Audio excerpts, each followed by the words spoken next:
Bonsoir à tous, bienvenue dans Club Estac, le Club Estac spécial Gaël Sens. Bonsoir Gaël. Bonsoir Damien. Merci d'avoir accepté notre invitation. Tous ceux qui suivent le football de près ou de loin le savent. Vous avez mis un terme à votre carrière de footballeur professionnel à 34 ans exactement. Voilà, 34 ans, fin de carrière. C'est l'occasion pour nous de revenir à la fois sur le passé, notamment à Troyes, et puis sur l'avenir, votre avenir, pourquoi pas au sein du club troyen. D'abord une image pour commencer, c'était fin mai, au Stade de l'Aube, un hommage rendu par le président du club, Daniel Mazzoni.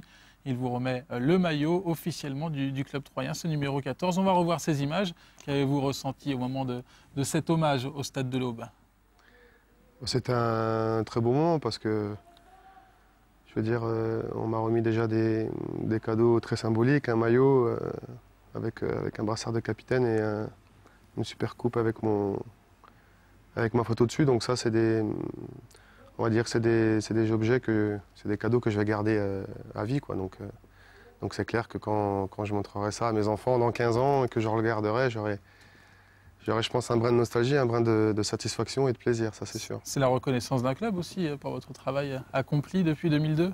Ouais, c'est clair. Bah, disons que c'est vrai que c'est une récompense, c'est une belle reconnaissance. Mais comme je dis, quand vous faites 9 ans dans un club, voilà, quoi, c'est vraiment extraordinaire. Vous vivez au quotidien avec les gens, vous vivez avec les gens du club, les staffs techniques, le président et aussi et beaucoup avec les bénévoles. Donc moi j'ai toujours été en harmonie avec les gens du club. Donc c'était vraiment une belle aventure au quotidien pendant 9 ans. Bon, 9 ans, on ne va pas revenir sur toute votre carrière, notamment avant Troyes, c'est-à-dire à Beauvais, Reims, du côté de Lille également. On va s'intéresser vraiment à cette époque troyenne. Ça a démarré avec Jackie Bonnevet, qui vous a emmené dans ses valises depuis Beauvais. C'était en 2002. Voilà, c'est ça. J'avais fait une très belle saison en Ligue 2 à Beauvais. Et donc, bien sûr, j'avais eu pas mal de sollicitations comme j'étais en fin de contrat. Comme Beauvais, c'est souvent des clubs de passage où on essaye de se montrer. Ça a été mon cas. Et voilà, j'ai eu pas mal de sollicitations. J'avais eu à l'époque Nice, Saint-Étienne et puis Troyes. Et puis, j'avais choisi de suivre mon entraîneur que j'avais eu à Beauvais pour pouvoir progresser, passer un palier et puis espérer jouer un peu en Ligue 1. Parce que c'est le but d'une carrière quand même. Donc, 4 matchs en Ligue 1 dès la première saison, c'était pas forcément très facile pour s'intégrer dans un club de l'élite?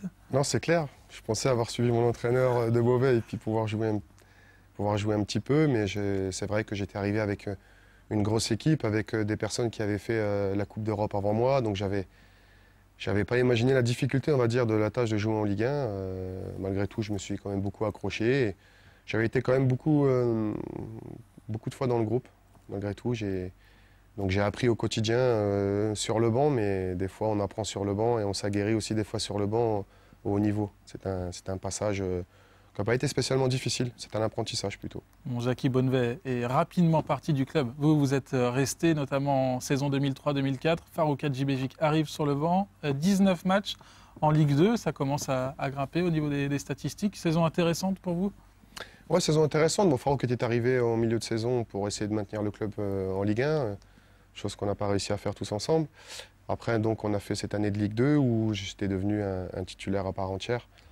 Parce que bon, c'était quand même mon réel niveau de l'année d'avant. Donc ils se sont appuyés vraiment sur moi pour essayer de remonter le club en Ligue 1. À l'époque, c'était à l'époque des Saifi, Ziani, Nivet, Hamzine, et puis tous les autres, hein, j'en oublie sûrement. On va ressortir cette petite photo d'équipe justement voilà. De la saison 2003-2004. Ça, ce sont des images d'un match. On vous voit défendre notamment contre cette équipe de Niort. Ouais, bah oui, c'est clair que je suis... Sur les images, on me voit souvent défendre. Un tout petit peu attaquer, mais souvent défendre. Mais vrai que c'est cette année-là, bah oui, je fais la première partie de saison titulaire pendant 6 mois. Et puis je me blesse au mois de décembre. Du côté de Grenoble. Voilà, c'est ça, du côté de Grenoble, assez gravement au genou. Et puis voilà. C'est le tournant là, de votre carrière? Bah, c'est le tournant de ma carrière. Parce que cette blessure m'a mis un coup d'arrêt pendant très longtemps. j'avais pas imaginé être blessé aussi longtemps. Donc voilà, ça a été un défi pour essayer de revenir. Bon, c'est depuis l'infirmerie que vous voyez Jean-Marc Furlan débarquer sur le banc en 2004. Comment vous voyez cette arrivée? D'un très bon œil, puisqu'on a vu tout de suite que Jean-Marc est arrivé avec les valeurs de l'amateurisme, je veux dire, qui peut y régner, qui nous a fait vraiment du bien dans un club pro comme l'Estac, qui avait déjà eu pas mal de pression et de chamboulement sur 2 saisons. Donc ça a vraiment mis un petit coup de joie, de sérénité, avec les vraies vertus du football amateur, plus bien sûr le professionnalisme et le côté psychologique qu'on connaît à Jean-Marc. Donc ça a redonné vraiment un coup de booster, on va dire, à tout le monde. Et puis bien sûr, c'est cette année-là où on a une accession en fin d'année en Ligue 1. Et cette année-là, j'avais joué, je pense, 2 matchs. 2 matchs Voilà. de la saison de la montée, et vous revenez notamment contre Le Mans. Vous Mans. sortez avant la fin de la rencontre. On va vous revoir également. Voilà. Là, c'est des images déjà de la montée et au cours de cette saison. Donc 2 matchs, et vous participez à cette montée. C'est important dans le palmarès? C'est clair, c'est important, surtout que j'étais, en plus de ça, je commençais à prendre un âge, j'étais un peu entre les 2 âges, donc j'étais quand même bien respecté déjà dans le vestiaire, hein. On avait une grosse amitié tous ensemble, et moi c'est là que j'ai rejoué 2 matchs après mon opération du genou. Et puis bien sûr, après Le Mans, je me suis de nouveau reblessé, donc j'ai pas pu participer sur le terrain activement pour accéder, mais j'avais quand même fait 2 matchs où on avait gagné 2 fois, donc j'avais quand même 6 points à mon actif sur cette montée. J'étais assez content, mais j'ai quand même partagé énormément de joie dans le vestiaire, même en étant blessé. Ouais, justement, dans le vestiaire, on a des images où Karl Touraine vient vous chercher le soir de la montée. Il vous fait participer à la fête. C'est forcément touchant de la part du capitaine de l'époque. Non, c'est clair, c'était Karl. Je veux dire, Karl, en plus, je le connaissais déjà depuis longtemps parce que j'ai joué avec lui à Lille. Mais c'est vrai que cette année-là, il y avait un esprit qui régnait je crois que j'ai pas connu ailleurs. Hein. Parce qu'il y avait à la fois des tauliers comme Touraine, Adam, Nivet, Hamzine qui avaient déjà beaucoup de matchs en Ligue 1 et en Ligue 2, et c'était avant tout des vrais passionnés de foot, qu'on n'en voit plus beaucoup, avec un état de conscience impressionnant, et puis des sacrées valeurs pour un club comme l'Estac. Donc moi, j'ai profité de tout ça, et j'étais à leur côté pour fêter ça, et c'était un moment extraordinaire, et je passerai les détails de la fin de notre nuit tous ensemble. On a vu en tout cas le champagne dans les vestiaires, la bière ensuite du côté du Carnivore, hein, qui a disparu depuis à Troyes. Ensuite, il y a la saison en Ligue 1, la première de la saison en Ligue 1 pour le club troyen depuis donc la descente. Une année blanche pour vous? Ça a été compliqué dans la tête notamment? Année blanche, parce que j'ai fait tous les centres de rééducation de France. J'étais entre Cap-Breton et Saint-Raphaël. Donc là, on était... il y avait à l'époque, par rapport à ma grosse blessure, les médecins étaient très pessimistes sur mon retour, quoi. Donc j'ai failli arrêter ma carrière à cette période-là. Donc j'ai failli arrêter, ouais, clairement. Donc voilà, mais je me suis accroché pendant 1 an à travailler comme un fou tous les jours, avec beaucoup de soutien de ma famille, des gens du club, des joueurs, de Jean-Marc Furlan aussi, à l'époque. Et puis j'ai réussi à revenir l'année d'après. Et avec un but symbole, hein, bien sûr, quand on parle de Gaël Essence. À l'Estac, on revoit ce but contre Fabien Barthez. Là aussi, c'est un but symbole, votre retour c'est clair, mon retour, faut savoir que je refais une préparation cette année-là, de début de saison, comme je peux. On va regarder le but d'abord. Ça fait toujours plaisir. Non, ça fait toujours plaisir de revoir ces images. C'est clair. Et puis bien sûr, n'ayant pas l'habitude de marquer beaucoup de buts en tant que défenseur. C'est la première fois que vous sautiez aussi haut, vous aviez confié. Aussi haut et aussi, à la fois en hauteur et en longueur. Ouais. C'était un saut, même aujourd'hui, je vous dis honnêtement, la plupart des personnes qui me connaissent sur ma faculté de sauter haut se demandent toujours comment j'ai fait pour sauter, mais c'est vrai que ça reste un énorme souvenir, parce qu'il faut remettre les choses dans son contexte. Je ne joue pas depuis 1 an et demi, même à l'intersaison, la préparation, les gens ne savent pas si je vais revenir, je m'accroche, j'ai mal au genou, et j'arrive à rejouer, on ne sait pas comment, en serrant les dents, et puis en essayant d'oublier cette douleur avec le mental. Et c'est vrai que ça a été une satisfaction de revenir jouer au haut niveau, et surtout ce but me remet plus ou moins en lumière. Et à travers ce but, je dis à tout le monde, bah, je suis de retour. Donc, et je suis vraiment de retour. Et donc ça a été, ma marque à moi pour dire à tout le monde, ben voilà, je suis revenu avec humilité, mais quand même beaucoup de fierté. Bon, vous êtes de retour. Les entraîneurs continuent à défiler du côté de Troyes. Jean-Marc Furlan s'en va, Denis Troche arrive. Vous avez jamais eu envie de quitter l'Estac, vous? Non, j'ai eu des propositions beaucoup de fois. À partir du moment où je suis revenu en Ligue 1 et que j'ai commencé à marquer quelques buts, vous savez très bien que le milieu du football, avec la médiatisation, j'avais eu pas mal de propositions à chaque fin d'année pour des gros clubs de Ligue 2. Mais moi, j'ai fait le choix de la passion d'un club, le choix aussi de ma famille, parce que j'ai quand même mes enfants qui sont nés à Troyes. J'ai un vrai confort de vie à Troyes.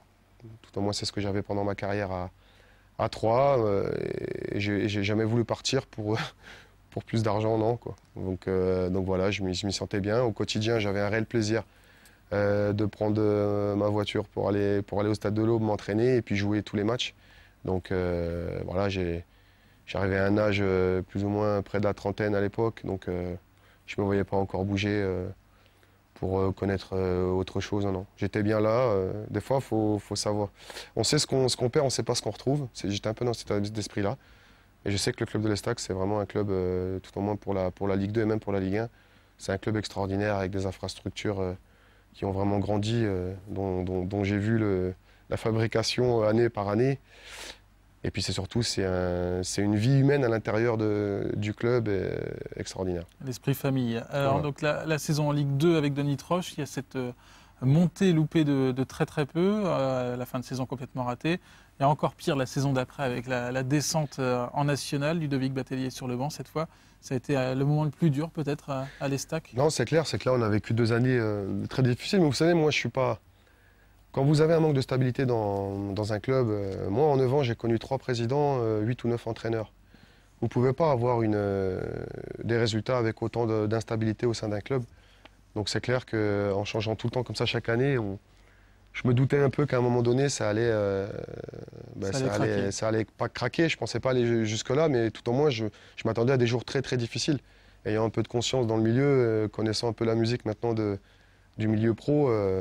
Mais bon, c'est comme ça. C'est vrai qu'on est descendu en national et ça a été vraiment très douloureux pour tout le club, pour toute la ville et aussi pour moi-même. Étant, bien sûr, cette année-là, toujours capitaine, quand vous descendez et puis que vous êtes capitaine, bien sûr, vous posez 10 000 questions à la fin de l'année. Et c'est clair, j'étais vraiment triste et j'ai vraiment pleuré comme un gamin cette année de la descente. Avec le maire de Troyes qui vient vous consoler dans les vestiaires. Dans les vestiaires, dans notre salle. Dans notre salle de vie, c'est clair. Donc monsieur Barouin était venu me voir me consoler parce qu'il y avait de la vraie tristesse et donc je m'étais isolé parce que je ne voulais pas craquer devant tout le monde et comme je dis, à part le fait d'avoir un problème dans ma famille ou avec mes enfants ou mes proches, pleurer comme ça comme un gamin, je ne pensais pas que ça pouvait exister, quoi. Donc il n'y a que le sport qui peut nous donner un état d'émotion si fort. Gaël, on va vous écouter justement le soir. La dernière journée de championnat, l'Estac est officiellement donc en national. C'était du côté de Bastia, dans les coulisses du stade Furiani. On va vous écouter donc le soir de la descente. C'est vrai que ça a été une année très compliquée. Et puis à nous tous de se poser tranquillement et de bien discuter pour reconstruire ce club, voilà, tout simplement. Parce que là, on tombe en national et automatiquement, c'est clair qu'il y a eu, je pense, des erreurs de commises. Et tout l'ensemble du club, si on en est là, c'est que c'est pas tout rose, bien sûr. Donc voilà, à nous de parler et justement de revenir sur des bases saines au niveau du groupe. Et puis de se dire vraiment les choses en face pour vraiment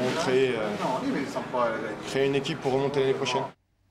Bon, visiblement, ça vous restait en travers de la gorge, cette saison ratée. Ouais, c'est clair, parce que c'est pas évident. Vous jouez, à la fois vous êtes cadre. Vous savez très bien qu'à l'intérieur d'un club, ça bouge quand on a une saison si difficile. Donc j'étais à la fois entre, on le voit bien sur les images, entre faire de la langue de bois et dire certaines vérités. Je pense que j'ai fait comme d'habitude. J'ai fait un juste milieu, mais c'est clair que cette année-là, je pense que le club avait perdu un petit peu de ses valeurs. L'identité de ce club avait un petit peu aussi disparu. Donc ça a été le vrai problème de cette année-là. On avait un groupe totalement, on va dire, en tout cas tout au moins certaines personnes dans le groupe et dans l'effectif pro qui avaient oublié ce que c'était que le club de l'Estac et pour moi qui n'ont pas fait preuve d'un professionnalisme hors pair, on va dire. Donc bon, c'était un tout. On laissera les noms de côté. Le national ne durera heureusement qu'une seule saison. Ça a été quand même difficile comme saison à digérer pour vous qui avez connu la Ligue 1, la Ligue 2, et puis on doit jouer une saison nationale personnellement. Bien sûr, c'est clair, mais j'ai beaucoup hésité hein, parce que j'ai toujours pareil. Hein, j'arrivais quand même à pas mal de matchs en Ligue 2 et j'ai eu quand même des sollicitations pour partir. Et dans ma tête à moi, je me suis dit non, je peux pas partir comme ça sur un échec aussi important.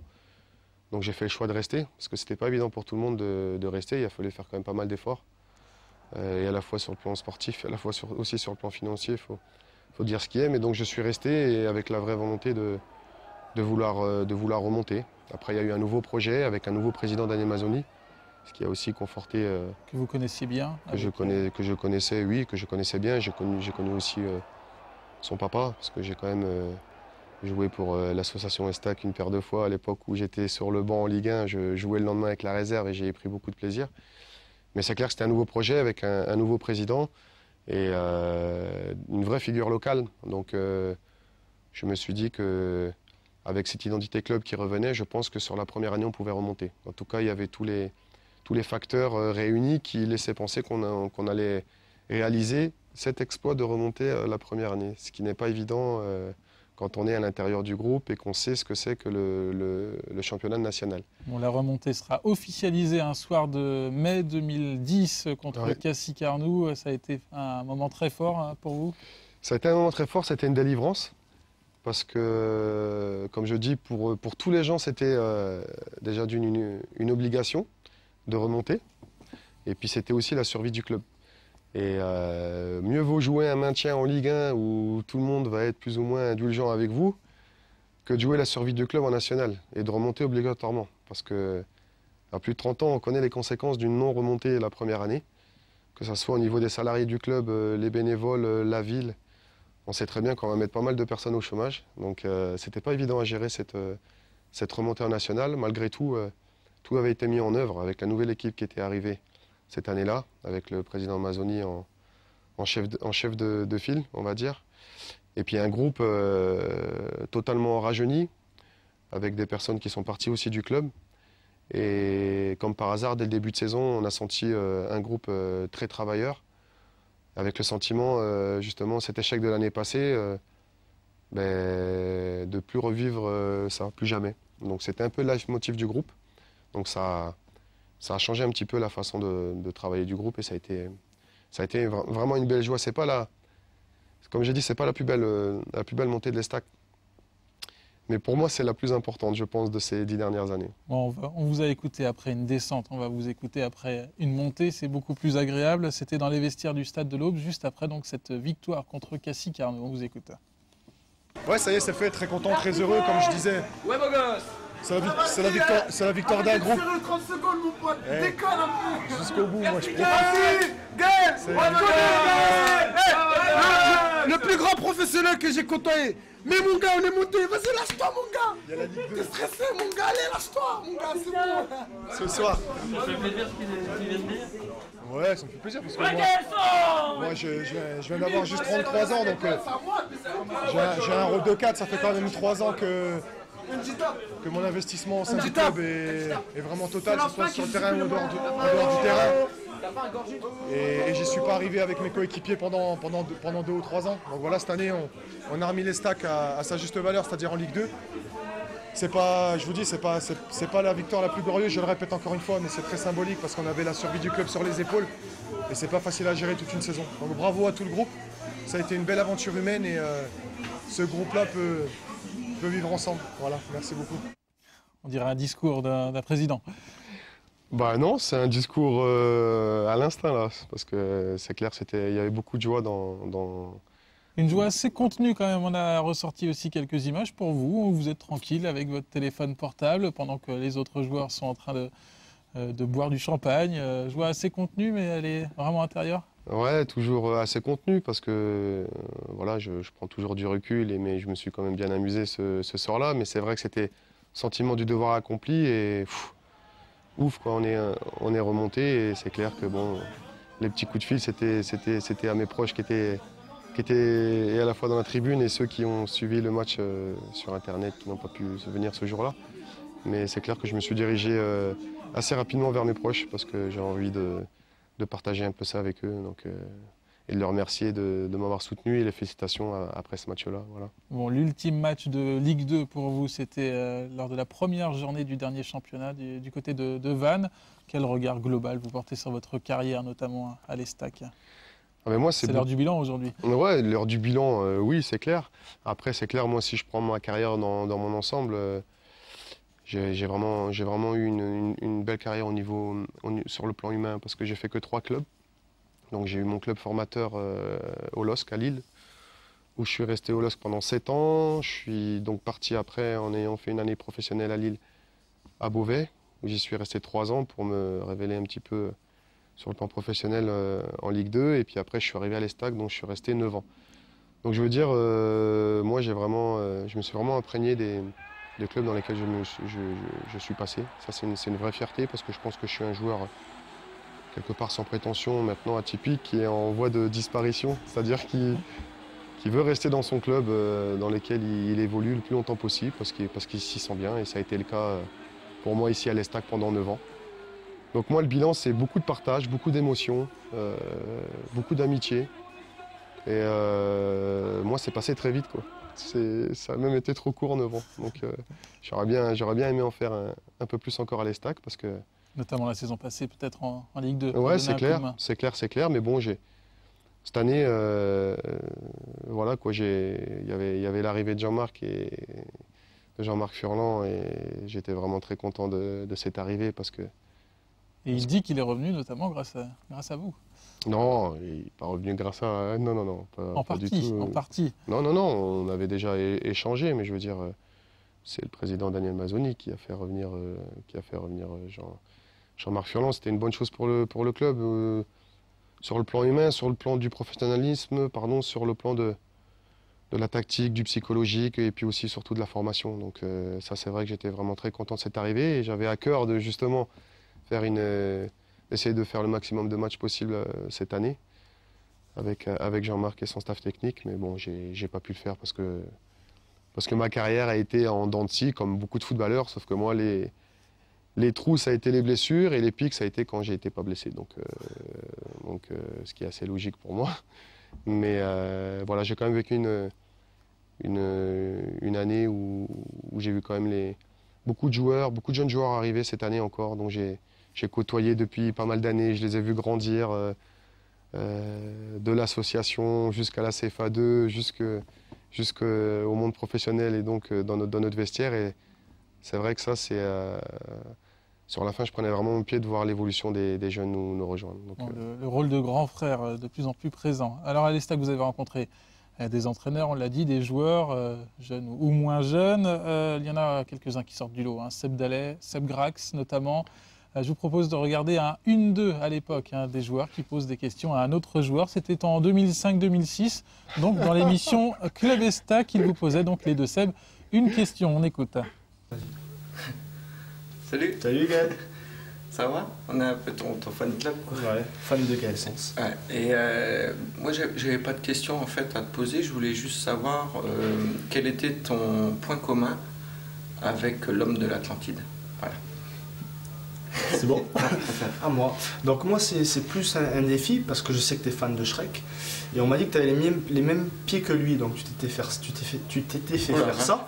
Je bégaye un peu ses sourcils. Et donc j'aimerais que tu montres au public de Canal 32 tes pieds. Parce que c'est exactement les mêmes que Shrek, donc j'aimerais que tu les montres. C'est pire. Pire que Shrek. Pire. Donc j'aimerais que tu les montres à tout le public. C'est hors norme. Et voilà. Allez. Bravo. Ciao. J'arrive pas à faire les clins d'œil. Ça gêne un peu là. Bon, les pieds, les sourcils, les tics également, on vous a souvent chambré dans le vestiaire avec ça? Non, oui, sur plein de choses. Vous savez, dans le vestiaire, il se passe beaucoup de choses. Donc chaque personne a ses qualités, ses défauts. Et puis surtout, au niveau de mes pieds, c'est parce que je leur ai mis des coups. Il ne faut pas oublier que ce sont 2 attaquants, donc ils en avaient un peu marre que je les tacle. Mais non, c'est clair qu'on a vraiment rigolé. Cette année-là, on s'est vraiment éclaté, quoi. Vraiment éclaté. Et il y avait une ambiance extraordinaire tous les jours, que ce soit avec les jeunes, les moins jeunes, les anciens. Il y avait vraiment une dynamique collective qui s'est mise en place. Et un vestiaire de football, c'est beaucoup d'intimité, beaucoup de chambrettes. Et non, on a vraiment rigolé. C'était bien cette année-là. Bon, un dernier mot, Gaël, votre avenir, ce sera quoi? À l'Estac toujours? Moi, mon avenir, c'est déjà prendre le temps de la réflexion, prendre un peu de recul, parce que l'arrêt de carrière, c'est un tournant important dans la vie d'un footballeur. Surtout que moi, j'ai fait 13 ans professionnel, j'étais en centre de formation depuis l'âge de 13 ans. Donc ça fait plus de 20 ans dans le football où on fait ça quotidiennement. Donc voilà, je prends un peu de recul. Ce qui est sûr, c'est que mon cœur est à l'Estac, qu'il y a une vraie reconnaissance et à la fois de Daniel Mazzoni et de Jean-Marc Furlan pour me proposer un poste au niveau du club et très rapidement. Et je leur en remercie à tous les deux. Donc voilà, mais bon, je prends un peu de recul, j'ai pas mal de choses à faire, j'ai des formations à passer. Et c'est clair qu'il n'est pas impossible de me revoir à l'Estac dans les prochains mois ou voire un peu plus. C'est ce qu'on espère en tout cas. Merci Gaël, Damien, un grand merci merci à vous. pour votre venue sur le plateau de Club Estac. On vous retrouvera très bientôt, j'imagine, sur ce même plateau pour reparler, mais cette fois côté dirigeant, hein, pourquoi pas. Merci en tout cas, merci à vous de nous avoir suivis. On se retrouve très bientôt pour la nouvelle saison de Club Estac. Bonne soirée sur Canal 32.